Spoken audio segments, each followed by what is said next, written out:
সকলোকে স্বাগতম জনাইছোঁ LPNM ছাৰ ইউটিউব চেনেললৈ। আজি আমি সমাধান কৰিম ক্লাছ 6ৰ সমাজ বিজ্ঞানৰ পাঠ 4 যাৰ নাম হ'ল দেশ মহাদেশৰ কথা জাপান। অৰ্থাৎ এই পাঠটিত থকা অনুশীলনীৰ প্ৰশ্নকেইটা চোৱা, ইয়াত অনুশীলনী 1 দিয়া আছে। এতিয়া চোৱা প্ৰশ্নকেইটা কি দিয়া আছে তাত। নম্বৰ 1, তলৰ প্ৰশ্নবোৰৰ উত্তৰ দিয়া। অৰ্থাৎ তলত কেইটামান প্ৰশ্ন দিয়া আছে, এই প্ৰশ্নখিনিৰ আমি উত্তৰকেইটা লিখিব লাগিব। ক নম্বৰ প্ৰশ্নটো চোৱা কি লিখা আছে, পৃথিৱীৰ মহাদেশবোৰৰ নাম কি কি। চোৱা ইয়াৰ উত্তৰটো মই আগতীয়াকৈ ইয়াত লিখি থৈছিলোঁ। 1 নম্বৰ প্ৰশ্নটো আকৌ এবাৰ চাই লোৱা, পৃথিৱীৰ মহাদেশবোৰৰ নাম কি কি। ইয়াৰ উত্তৰটো লিখিবা, পৃথিৱীৰ মহাদেশবোৰৰ নাম হ'ল এছিয়া, ইউৰোপ, আফ্ৰিকা, উত্তৰ আমেৰিকা, দক্ষিণ আমেৰিকা, অচেনিয়া আৰু এণ্টাৰ্কটিকা বা কুমেৰু। অৰ্থাৎ এটা কথা মনত ৰাখিবা যে আমাৰ এই পৃথিৱীখনত মুঠতে কেইখন মহাদেশ আছে, 7খন মহাদেশ আছে। আৰু এই 7খন মহাদেশৰ নাম ইয়াত লিখা আছে, এছিয়া, ইউৰোপ, আফ্ৰিকা, উত্তৰ আমেৰিকা, দক্ষিণ আমেৰিকা, অচেনিয়া আৰু এণ্টাৰ্কটিকা বা কুমেৰু। এই এণ্টাৰ্কটিকাখনক আকৌ কুমেৰু বুলিও কোৱা হয়। এইটোৱে হ'ল আমাৰ ক নম্বৰটোৰ উত্তৰ। ইয়াৰ পিছত খ নম্বৰ প্ৰশ্নটো চাই লোৱা, সম্পূৰ্ণৰূপে দক্ষিণ গোলাৰ্ধত পৰা মহাদেশখনৰ নাম কি। ইয়াৰ উত্তৰটো চোৱা মই ইয়াত লিখি ৰাখিছিলোঁ, সম্পূৰ্ণৰূপে দক্ষিণ গোলাৰ্ধত পৰা মহাদেশখনৰ নাম হ'ল অচেনিয়া। এইটো হ'ল আমাৰ খ নম্বৰটোৰ উত্তৰ, সম্পূৰ্ণৰূপে দক্ষিণ গোলাৰ্ধত পৰা মহাদেশখনৰ নাম হ'ল অচেনিয়া। এইটো হ'ল আমাৰ খ নম্বৰটোৰ উত্তৰ। তোমালোকে ইয়াৰ পৰা চাইছে ধুনীয়াকৈ লিখি দিবা। তাৰপিছত চোৱা গ নম্বৰ প্ৰশ্নটো, পৃথিৱীৰ দীৰ্ঘতম পৰ্বতমালাৰ নাম কি। ইয়াৰ উত্তৰটো চোৱা মই ইয়াত লিখি থৈছিলোঁ, পৃথিৱীৰ দীৰ্ঘতম পৰ্বতমালাৰ নাম কি। ইয়াৰ উত্তৰটো হ'ব, পৃথিৱীৰ দীৰ্ঘতম পৰ্বতমালাৰ নাম হ'ল হিমালয় পৰ্বতমালা। এইটো হ'ল আমাৰ গ নম্বৰটোৰ উত্তৰ। তাৰপিছত ঘ নম্বৰ প্ৰশ্নটো চোৱা, পৃথিৱীৰ আটাইতকৈ ডাঙৰ মৰুভূমি কোনখন। ইয়াৰ উত্তৰটো চোৱা ইয়াত লিখা আছে, পৃথিৱীৰ আটাইতকৈ ডাঙৰ মৰুভূমি কোনখন। ইয়াৰ উত্তৰ, পৃথিৱীৰ আটাইতকৈ ডাঙৰ মৰুভূমিৰ নাম ছাহাৰা মৰুভূমি। এইটো হ'ল আমাৰ গ নম্বৰৰ উত্তৰ।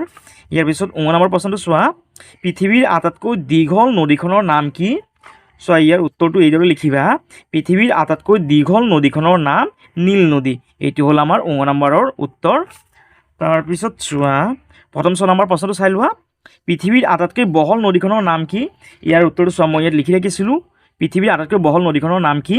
উত্তৰ, পৃথিৱীৰ আটাইতকৈ বহল নদীখনৰ নাম আমাজন। এইটো হ'ল আমাৰ প্ৰথম 6ৰ উত্তৰ। তাৰপিছত দ্বিতীয় প্ৰশ্নটো চাই লোৱা, দ্বিতীয় 6 নম্বৰ প্ৰশ্নটো চাই লোৱা, পৃথিৱীৰ আটাইতকৈ ডাঙৰ মহাদেশখনৰ নাম কি। ইয়াৰ উত্তৰটো এইদৰে লিখিবা, পৃথিৱীৰ আটাইতকৈ ডাঙৰ মহাদেশখনৰ নাম এছিয়া। এইটো হ'ল আমাৰ দ্বিতীয় 6ৰ উত্তৰ। ইয়াৰ পাছত 2 নম্বৰটো চোৱা, চমু টোকা লিখা। ক নম্বৰ এছিয়া মহাদেশ।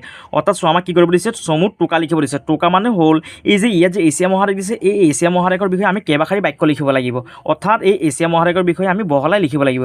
চোৱা ইয়াৰ উত্তৰটো মই আগতীয়াকৈ ইয়াত লিখি থৈছিলোঁ, চমু টোকা লিখা এছিয়া মহাদেশ।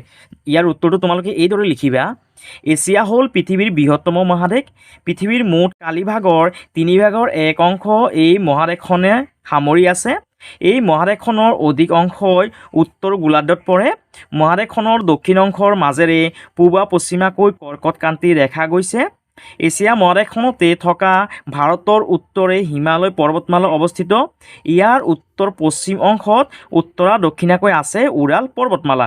এইটো হ'ল আমাৰ 2ৰ ক নম্বৰটোৰ উত্তৰ। তাৰপিছত চোৱা খ নম্বৰ কি দিছে, ইউৰোপ মহাদেশ। অৰ্থাৎ এই ইউৰোপ মহাদেশৰ বিষয়ে আমি কি কৰিব লাগিব, চমু টোকা লিখিব লাগিব। চোৱা ইয়াত মই আগতীয়াকৈ লিখি থৈছিলোঁ টোকাটো, ইউৰোপ মহাদেশ। ইয়াৰ উত্তৰটো এইদৰে লিখিবা, পৃথিৱীৰ প্ৰধান 7খন মহাদেশৰ ভিতৰত অন্যতম এখন মহাদেশ হ'ল ইউৰোপ মহাদেশ।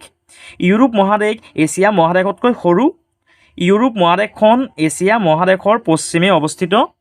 মহাদেশখনৰ উত্তৰ অংশৰ মাজেৰে পূবা পশ্চিমাকৈ গৈছে সুমেৰু বৃত্ত। মহাদেশখনৰ তিনিওফাল পানীৰে আগুৰা আল্পছ হ'ল ইউৰোপ মহাদেশৰ সৰ্বোচ্চ পৰ্বতমালা। এইটো হ'ল আমাৰ খ নম্বৰটোৰ উত্তৰ। চ' ইয়াৰ পৰা তোমালোকে এনেকৈ মিলাই লিখি দিবা, এইটো খ নম্বৰটোৰ উত্তৰ। এইটো হ'ল আমাৰ খ নম্বৰটোৰ উত্তৰ ইমানলৈকে। ইয়াৰ পিছত গ নম্বৰটো চোৱা, আফ্ৰিকা মহাদেশ। চোৱা ইয়াৰ উত্তৰটো মই আগতীয়াকৈ ইয়াত লিখি থৈছিলোঁ, আফ্ৰিকা মহাদেশ। ইয়াৰ উত্তৰটো তোমালোকে ইয়াৰ পৰা চাইছে ধুনীয়াকৈ লিখি দিবা।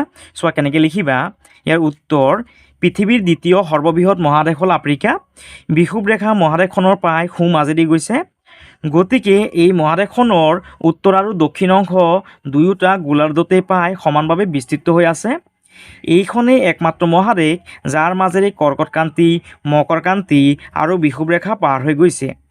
বিষুৱীয় অঞ্চলত অৱস্থিত হোৱাৰ বাবে আফ্ৰিকা মহাদেশৰ জলবায়ু তুলনামূলকভাৱে অধিক উষ্ণ। উষ্ণ মানে গৰম। অৰ্থাৎ আফ্ৰিকা মহাদেশত আমাৰ এছিয়া মহাদেশতকৈ কিন্তু গৰমটো আফ্ৰিকা মহাদেশত বেছি। উষ্ণ মানে কি, গৰম। অৰ্থাৎ আফ্ৰিকা মহাদেশত গৰমটো বেছি। পৃথিৱীৰ সৰ্ববৃহৎ উষ্ণ মৰুভূমি সাহাৰা এই মহাদেশতেই অৱস্থিত।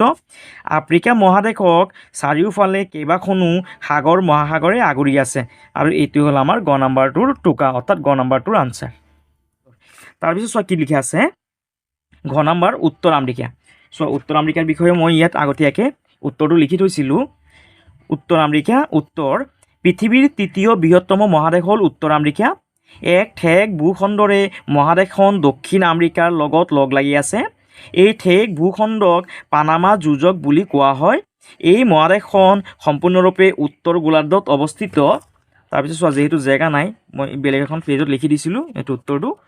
তাৰপিছত চোৱা কি লিখিবা, এইটো গোলাৰ্ধত অৱস্থিতৰ পিছত লিখিবা ৰকি উত্তৰ আমেৰিকাৰ উল্লেখযোগ্য পৰ্বতমালা। মহাদেশখনক তিনিখন মহাসাগৰে আগুৰি আছে। কানাডা আৰু আমেৰিকা যুক্তৰাষ্ট্ৰ দেশ দুখনে উত্তৰ আমেৰিকাৰ প্ৰায় ৭৫% আগুৰি আছে। এই মহাদেশখনৰ ভিতৰত মৰুভূমি, নাতিশীতোষ্ণ অৰণ্য, টাইগা, হাবি আৰু ওখ ঘাঁহনি অঞ্চল আছে। এইটো হ'ল আমাৰ ঘ নম্বৰটোৰ উত্তৰ। ইয়াৰ পিছত চোৱা অনুশীলনী 2টো দিয়া আছে আমাৰ কিতাপৰ পিছপিনে। চোৱা ইয়াত চোৱা পেজ নম্বৰ 38ত অনুশীলনী 2 দিয়া আছে। ইয়াৰ প্ৰশ্নখিনি আমি একেলগে কৰি লওঁ। চ' 1 নম্বৰ প্ৰশ্নটো কি দিয়া আছে, তলত দিয়া প্ৰশ্নবোৰৰ উত্তৰ দিয়া, অৰ্থাৎ তলৰ প্ৰশ্নখিনি আমি উত্তৰ লিখিব লাগিব। ক নম্বৰ প্ৰশ্নটো চোৱা কি লিখা আছে, জাপান দেশখনৰ দুটা প্ৰধান বিশেষত্ব উল্লেখ কৰা। চোৱা ইয়াৰ উত্তৰটো মই আগতীয়াকৈ ইয়াত লিখি থৈছিলোঁ। তলত দিয়া প্ৰশ্নবোৰ উত্তৰ দিয়া, জাপান দেশখনৰ দুটা প্ৰধান বিশেষত্ব উল্লেখ কৰা। ইয়াত উত্তৰটো লিখা আছে, জাপান দেশখনৰ দুটা প্ৰধান বিশেষত্ব তলত উল্লেখ কৰা হ'ল। 1 নম্বৰ 1, জাপান এখন সম্পূৰ্ণভাৱে দ্বীপ দেশ, অৰ্থাৎ আইলেণ্ড কাণ্ট্ৰি। প্ৰায় 14,000 দ্বীপৰ সমষ্টি জাপান। ইয়াৰে প্ৰায় 250টা দ্বীপত জনবসতি আছে। এইটো হ'ল এটা আমাৰ উল্লেখযোগ্য বিশেষত্ব। নম্বৰ 2, জাপানৰ মুঠ মাটিকালিৰ প্ৰায় 65% অৰণ্যই আৱৰি আছে। এইটো হ'ল আমাৰ 2 নম্বৰ বিশেষত্ব। চোৱা তোমালোকৰ কিতাপত ইয়াত কেইবাটাও বিশেষত্ব দিয়া আছে। ইয়াত চোৱা পেজ নম্বৰ 33 পেজত চোৱা ইয়াত দিয়া আছে জাপানৰ বহুতো বিশেষত্ব বা বিশেষ ধৰণৰ বৈশিষ্ট্য আছে। চ' ইয়াত 1 নম্বৰ 2 নম্বৰ 3 নম্বৰ অৰ্থাৎ 3টা পইণ্ট। তাৰ নেক্সট পেজত চোৱা 4 নম্বৰ পইণ্ট ইয়াত দিয়া আছে, 5 নম্বৰ 6 নম্বৰ। চ' ইয়াত 6টা বিশেষত্ব দিয়া আছে। তোমালোকে ইয়াৰ পৰা যিকোনো 2টা বিশেষত্ব লিখি দিবা। ইয়াৰ পিছত খ নম্বৰটো চোৱা, জাপান দেশখন গঠিত হোৱা দ্বীপবোৰৰ ভিতৰত কোনটো আটাইতকৈ ডাঙৰ।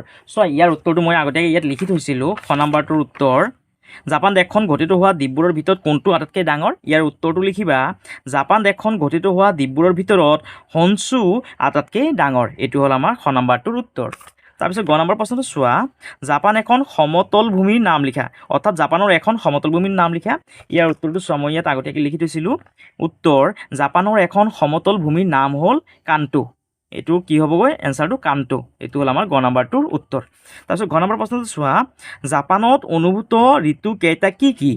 চোৱা ইয়াৰ উত্তৰটো, জাপানত অনুভূত ঋতুকেইটা কি কি।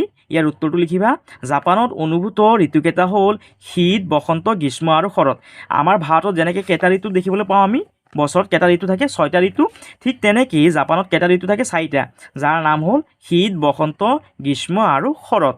এইটো হ'ল আমাৰ ঘ নম্বৰটোৰ উত্তৰ। তাৰপিছত ঙ নম্বৰ প্ৰশ্নটো চোৱা, কোনটো ঋতুক ফল বুলি কোৱা হয়। ইয়াৰ উত্তৰটো হ'ব শৰৎ ঋতুক ফল বুলি কোৱা হয়। এইটো হ'ল আমাৰ ঙ নম্বৰটোৰ উত্তৰ। ইয়াৰ পাছত প্ৰথম প্ৰশ্নটো চোৱা, জাপানৰ ক'ত ক'ত সৰলবৰ্গীয় গছ পোৱা যায়। চোৱা ইয়াৰ উত্তৰটো কি লিখা আছে, জাপানৰ ক'ত ক'ত সৰলবৰ্গীয় গছ পোৱা যায়।